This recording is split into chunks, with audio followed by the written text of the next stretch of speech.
Right into our second topic, right to privacy. So another fundamental right that needs to be relooked at in this time of COVID-19 is the right to privacy as protected in terms of Section 14 of the Constitution. So while the Constitution, statutory law, and common law all recognize a person's right to privacy during extraordinary times such as COVID-19, confidentiality must be breached to a degree to halt the spread of the virus. Absolutely, absolutely, and rightly so, that this should be a topical discussion, as the COVID-19 regulations provide that any person who has been confirmed as having COVID-19 clinically or by a laboratory, who is suspended of having contracted it, or who has been in contact with a person who is a carrier of COVID-19 may not refuse a medical examination, which includes taking bodily samples, admission to a health establishment or quarantine or isolation site, or submission to a mandatory prophylaxis, treatment, isolation, or quarantine or isolation to prevent transmission. If a doctor takes a sample from a patient for testing for COVID-19, the clinician must record the patient's name. Like you said, there's a difference between may and must. There's a must, it's mandatory. Yeah. The clinician must record the patient's name, identity or passport number, residential address, cell phone number, and obtain a copy of the photograph or passport, driving license or ID, and promptly submit this information along with any other information regarding the likely contacts of the person tested to the Director General of Health for the inclusion in the COVID-19 tracing database established in terms of this regulation. So, wowza, mandatory. You will take that test. It will be put into the tracing database.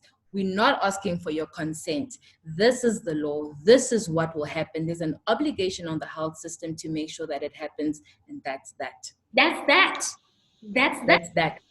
To add, information contained in the COVID-19 tracing database and any information obtained through the regulations still remains confidential, and no person may disclose any information contained in the COVID-19 tracing database. So I think that's like related to people that are actually working in that area with the tracing, yes, with the database, or any such personal or other information obtained through the regulations unless authorized to do so, and unless the disclosure is necessary to address, prevent, or combat the spread of COVID-19.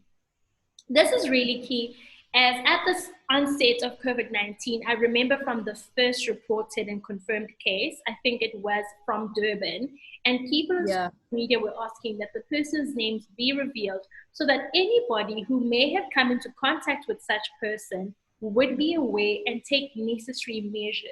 I was like, awa, njani? They were demanding that his identity be disclosed, but I guess it came from a place of fear. It came from a place of fear, but we are absolutely glad that that did not happen. Because imagine then the number of doctor and patient confidentiality breaches that we would have been placed with, And another good thing is that the COVID regulation 11.5 of the of the Disaster Management Act further states that no person may disclose any information contained in the COVID-19 tracing database or any information obtained through this regulation unless authorized to do so, and unless the disclosure is necessary for the purpose of addressing, preventing, or combating the spread of COVID-19.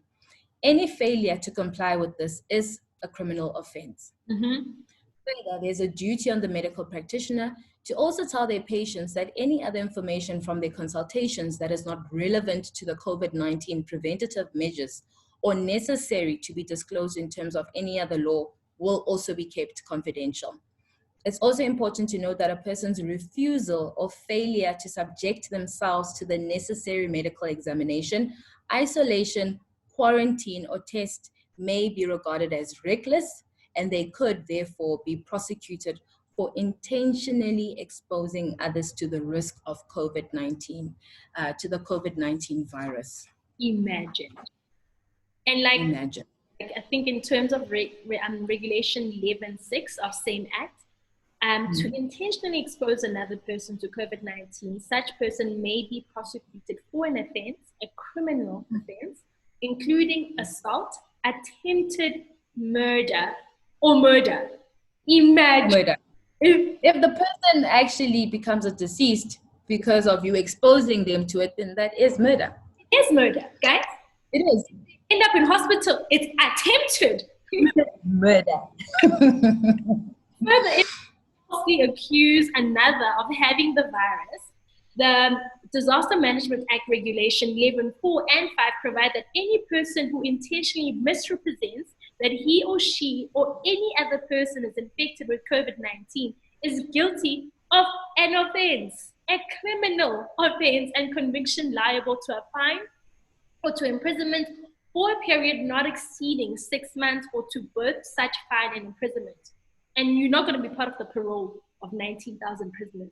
No, you're not. Unfortunately not. Nah. You're not. And lastly, this is also a topic that we keep honing in, that we've touched on this platform, is that lastly, any person who publishes, so it's still in terms of the same regulation that you've just stated, any person who publishes any statement through any medium, including social media platforms, yes, you Twitter fingers, with the intention to deceive, to deceive any person about, number one, the COVID-19, number two, the infection status of any person, and number three, any measures taken by the government to address this COVID-19, will be guilty of committing an offense and will be liable of a conviction, as mentioned by the learned friend previously. So more than anything, we're not trying to be alarmists. We're not trying to scare you guys, but these are the current regulations and laws that we find ourselves in. Our right to privacy has been, snatched away. But when we look at, what the regulations state, it makes sense, right? It makes legal sense. It's there to protect interests. It's there to, provide for access to information so as to further curtail the spreading of this virus. And so, we just urge you to stay at home and obey the national lockdown regulations in the interest of the infamous saying of flattening the curve of the COVID-19 infections. Please let us flatten this curve. Let us flatten this curve. Bye. Bye. Bye, guys. And we'll see you next week. And, thank you so much for bearing with us. We had technical issues this week. But we'll see you guys next week. Please engage us. Ask us questions. We love your questions. We love your engagements. And ciao. Your thoughts, what you think about the prisoners. I'm really, really about the prisoners. I'm not. I'm more interested in access to the courts.